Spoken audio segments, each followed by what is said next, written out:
All right, this is example number 3b from 13.2. Let's do another problem where we're finding where a function has a relative extrema and where the function is increasing or decreasing. So we have a new function, f of x is equal to 6x to the 2/3 minus 4x. If we want to figure out increasing and decreasing and relative extrema, there's a few steps we have to follow. Number 1, let's find the derivative. Number 2, let's find our critical numbers. Where does that derivative equal 0, or maybe where does it not exist? Number 3, let's test our intervals to figure out if our derivative is positive or negative, and that'll help us figure out if my function is increasing, decreasing, and where I have any relative extrema. So here we go.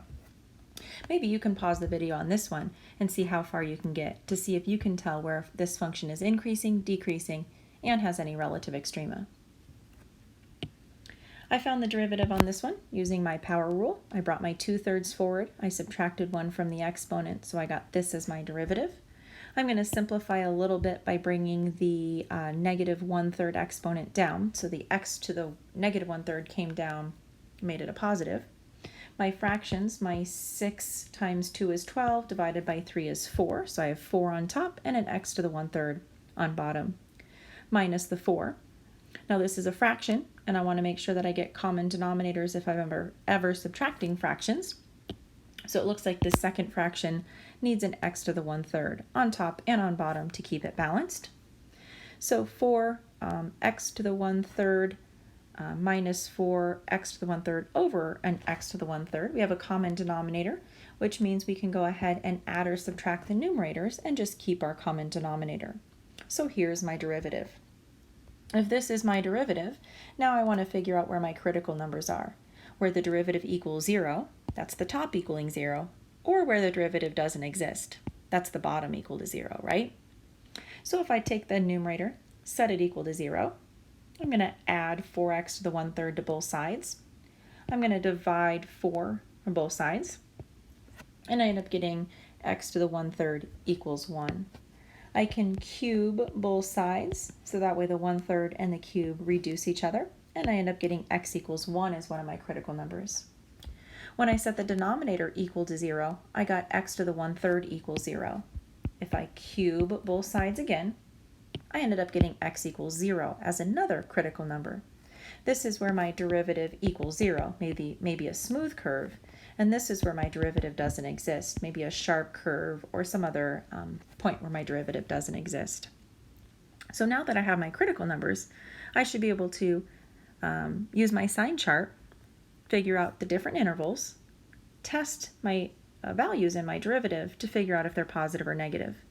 My critical numbers were 0 and 1, so I'm going to test 3 numbers. I'm going to test a number less than 0, I'm going to test a number in between 0 and 1, and I'm going to test a number greater than 1. And remember, we're testing these in the derivative. So here's my derivative right here, right? So I tested first negative 1 in my derivative. Pause the video, do that, and see what you get. I also tested 1/2 in my derivative, and I tested 2. So pause the video, test those 3 numbers, and make sure you got the same value of your derivative. When I tested negative 1, I got negative derivative. When I tested 1/2, I got a positive derivative. And when I tested 2, I got a negative derivative. If my derivative is negative, then my original function is decreasing, right? And if my derivative is positive, then I know that my original function is increasing. So now I know that this function is decreasing, it's increasing, and it's decreasing again, something like that. So I can tell that it's increasing on the interval from 0 to 1 because my derivative is positive. I can tell that it's decreasing on the interval from negative infinity to 0, and then again from 1 to infinity. Because of that sign change in my derivative, if it's decreasing and then increasing, or my derivative is negative then positive, I know that I have a relative minimum there at x equals 0. When my derivative changes from positive to negative, I know that I have a relative maximum there, so at x equals 1. But remember, minimums and maximums are points, so we need the y value that corresponds with these x values. So where am I going to plug the 1 and the 0 in? Remember, we're plugging it into the original function, we want to know on this original graph, where do we have a maximum or a minimum value? So I'm going to take that 1, plug it into the original, and 0 and plug it into the original. I know that I have a relative maximum of 2. That happens when x is 1. Or I have a relative maximum at 1, 2. I have a minimum value of 0. That happens when x equals 0.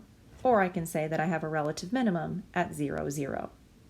Making sure that you're really comfortable doing all of those different steps. You don't miss anything, so that you can determine whether a function is increasing, decreasing, and whether you have any relative extrema.